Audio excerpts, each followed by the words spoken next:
Praise the lord. యేసు క్రీస్తే ముక్తికి మార్గం. 2000 సంవత్సరాలకు ముందు క్రీస్తు చేసిన శిలువ బలియాగ అర్పణ మనుషులకు క్షమాపణ, పాప పరిహారం, రక్షణ దొరికింది. ఒక్కసారే జననం, ఒక్కసారే మరణం. పరిశుద్ధ గ్రంథం బైబిల్ పునర్జన్మ గురించి చెప్పలేదు. పాప క్షమాపణే ఆధ్యాత్మిక పునర్జన్మ. పాప ప్రాయశ్చిత్తమే ముక్తి మార్గం. నేనే మార్గము, జీవము, సత్యము. నా ద్వారానే తప్ప ఎవడును తండ్రి యొద్దకు రాలేడు. యోహాను 14:6.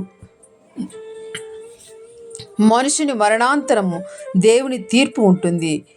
1 యోహాను 2:2. యేసు లోకమంతటి కోసం మరణించినప్పటికీ ఆయనను నమ్మకముతో స్వీకరించిన వారికి మాత్రమే క్షమాపణ.